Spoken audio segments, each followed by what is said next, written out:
us a remix of Sleeping Beauty. Now, while we may know the story, we've never seen it done this way with some of the amazing people that they have to pull this phenomenal show together. And I'm really excited because I have somebody joining me from the community tonight to give us his perspective of the first time being at the ballet. So y'all know that in true Converge fashion, we wanted to show y'all what it's like to be pulling together an epic event like this. And P&B has opened up their doors so that we can see all the ins and outs. And I'm so grateful that one of our community members, Cy Holland, is here to join me tonight. And so we'll be tapping in with him to see what he can expect, what he's excited for, and maybe some of the reasons why he's felt a bit excluded from the ballet.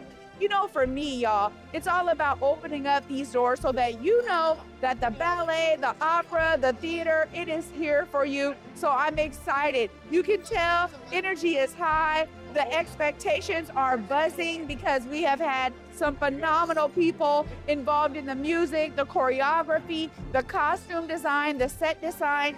It has truly been a crew that is made for world premieres, y'all. So I'm glad that you're joining me, and we'll be giving you a glimpse of Sleeping Beauty, the world premiere here at P&B.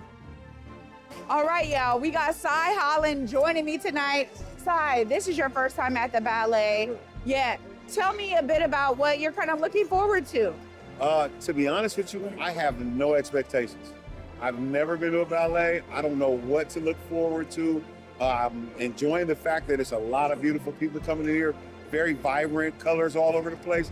But I'm like, I know what I think a ballet is supposed to be, but now I'm going to find out what it actually is.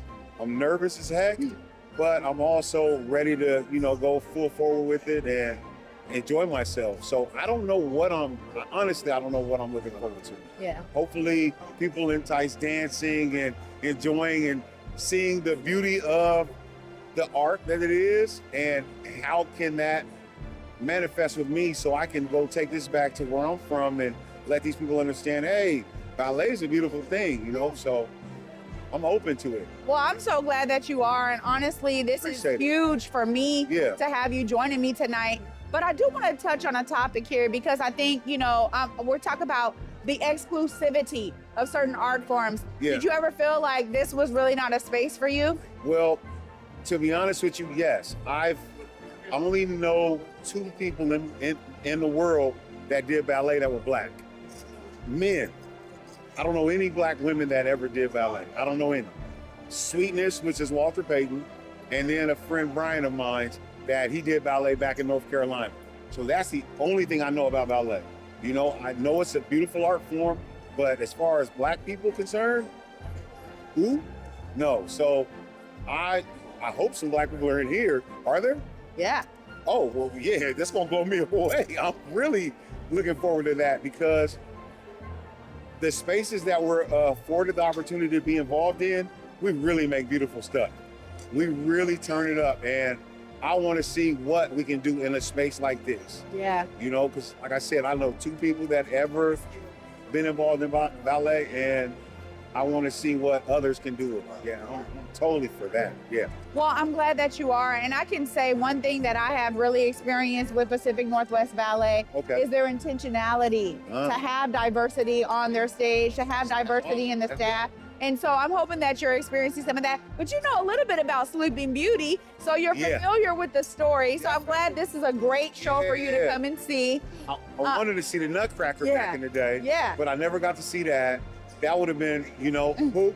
But so what? Sleeping Beauty is, come on now. That's one of my things from Disney that take me all the way back. Yeah, totally informed though. Well, you and I are in for a treat tonight. We'll make sure that we get your, full review at the end of the night. So thanks again for joining me. For sure. I'm a little sleepy, so I hope I don't fall asleep.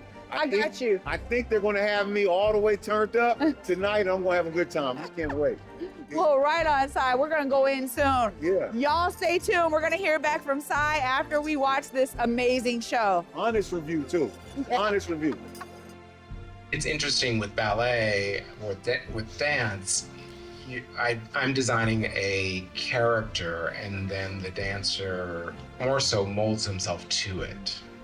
So interesting, because we talk with dance students a lot about how they want to serve the profession of ballet, and they see themselves in the one thing, which is dancing, probably on center in the limelight. In the end, people can serve a profession, sometimes even in a deeper and more lasting way, by being on the board of trustees, being the costume designer, being the director. But all those things you mentioned, wanting to sing, wanting to dance, wanting to act, and here you are enhancing all of those for others and living. When I think about dance, I mean, really that is, it's blended with my love of clothing and fabric and really understanding movement. And I understand what my body does when it's moving. So then I also understand what clothing does on my body when it's moving. And then I apply that to, if you've seen West Side Story and you see Ariana DeBose dancing, that dress is engineered in a very specific way so it will move with her. It's interesting with ballet or with dance, I'm designing a character and then the dancer molds himself to it. I want to create a certain kind of reaction with the fabric, and it becomes an extension of the body. Whoa, that was a phenomenal show, Sai. I gotta ask, how was your first time at the ballet seeing Sleeping Beauty, the world premiere for PNB? Honestly, I'll get the bad things out first. It was long, Yeah. longer than I expected. But it was a lot of surprises in that longevity. My butt hurts, but I'll get over that. I really was enjoying seeing all of the stuff that was going on, everything from one side to the other, trying to keep up with it. It's a lot. Yeah, it was a lot. And you telling me that I needed that book to get me through would have been important for us both. So I was, catching up to it. I needed more. I needed more as far as just me understanding what was going on. Because nobody says anything. I really enjoyed the orchestra. That was phenomenal. I think they were playing some Beethoven there. Something I was like, oh, this sounds like some classical music I remember. Yeah. But just understanding what's going on was kind of like the eye opener for me, and everybody clapping at a certain time. Yeah. So it was cool. It was cool, definitely. Well, I gotta say, you really came to a phenomenal opening for your first ballet. Yeah. I was talking about the influence of the monarch butterflies, and you could see it in the costume so clearly. Monarchs? Monarch butterflies. So you were having some wow moments when you saw all of the fairies on their tips of their toes, like on point, they call it. You gasped. Yeah, seeing a ballerina in actual action. I mean, you see it in a movie or something for a couple minutes, but if you see it and they're just, what's the pirouette for just the whole thing, and they're on their toes, I was just in such disbelief. I wanted to see more of the men do it because I have a kinder spirit. I'm like, oh, your toes must be hurting too, dude.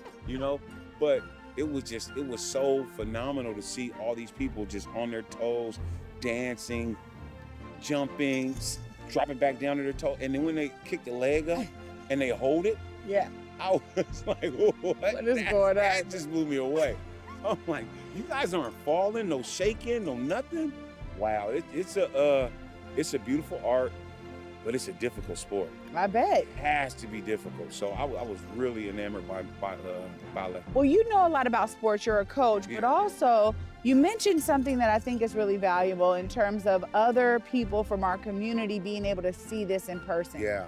That being eye-opening for others. Speak a little bit to that point. Well, I felt like it could have been some more of us, Black people in the crowd. Just to see that, just to experience. I don't know, like I told you before, I don't know anybody who's did ballet, right? So I definitely don't know anybody who's even been to seeing it. Except maybe the Nutcracker, that's like the go-to. But why not? Why can't we be in these type of spaces where it's, it's really posh, it's people that are dressed really nice, having a good time, champagne's flowing, it's celebratory, and you're seeing a great show. Yeah. We'd love to be in that. And then next thing you know, it'll be more people on stage. It was great seeing a lot of Black people on stage. I didn't expect that at all, neither. So it was great to see a lot of Black people. And I mean, the main guy was a Black guy. Yeah. I'm like, yeah, do your thing, So it was great seeing us being represented on the stage, but I also want to see us represented in the stands, you know? So, Yeah. yeah. Well, Sai, thanks again for joining me. Man, thank We'll you. have you come into more shows, Sai, Yeah, because it sounds like you can become a fan just like I gotta was. bring my seat cushion like I There go you to go. a baseball game, and then I'll be fine. There you I'll go. be good to go. Y'all, this is incredible. What a phenomenal night. Thanks again, Sai, for being with me. Thanks for having me, man. It was a pleasure. Absolutely. You know, I can't wait to do it again. Right on. Yes. We are celebrating Thrive 2025, Arts Corps' annual fundraiser, and we are in the amazing WOW Gallery filled with color and energy and amazing people and food. Our mission supports youth through art by getting at those students that are most in need of what the arts can give them. So critical thinking skills, decision making, problem solving are all integrated into our programming. We do after school programming, arts integration, as well as teen art internships, which are paid. Our students absolutely unfold to be the best human beings that they can be through going through our programs. Tonight is the Thrive fundraiser. We just got done with an amazing and immaculate event. I'm so happy to work for Arts Corps. We are getting and garnering fundraising money for our youth. Arts Corps is about making sure that youth have no barriers to arts education. And so tonight, we're raising money for that. Art, singing, music, crafts, everything that expresses poetry, the list goes on. All of it is so necessary because for my age specifically right now, these days, there's a lot going on in the world. There's a lot of feelings we have inside. And music is my way, truly, of expressing what's weighing on my chest and on my head. And I think these artistic forms of expression is truly what I need. It's universal, just to create that love and community we hope to see in the future. I found out about this choir about 2 months ago, around the start of the new year, when Erica started doing lessons at Rhapsody on Tuesdays. And I think what I enjoy most about this whole project is the honesty, but also the encouragement to grow as a vocalist, but also to work with other people too. Especially for being someone that is a young adult, but is trying to find programs that are able to fit my needs as a young adult that is in college.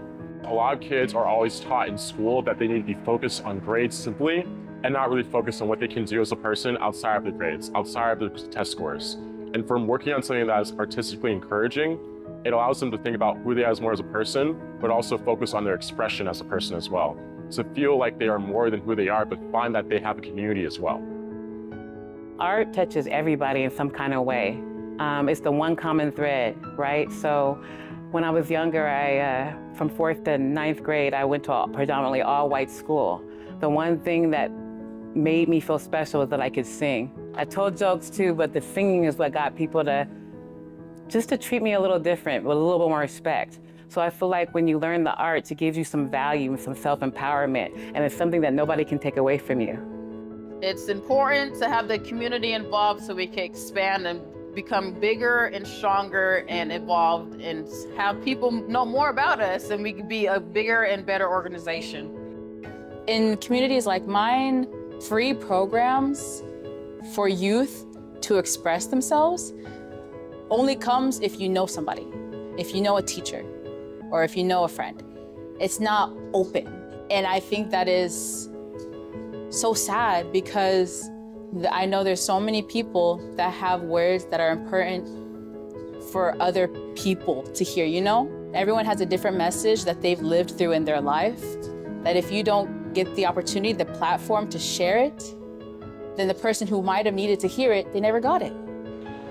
So it is so important for programs like this, like Art Corps, Rhapsody Projects, more to be known by younger folks. This event allows us to fundraise for the free programming that we provide to students and families, which creates accessibility for our families. We never charge. So we have to do fundraisers to make sure that we can keep our programming and sustain it. the whole community is involved in this practice. When I was younger, I wished I had a program that catered to people like me.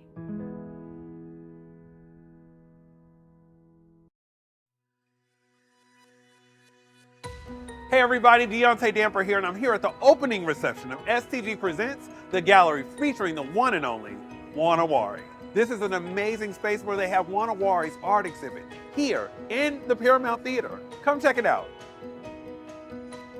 This is the opening reception for the gallery with Juana Wari.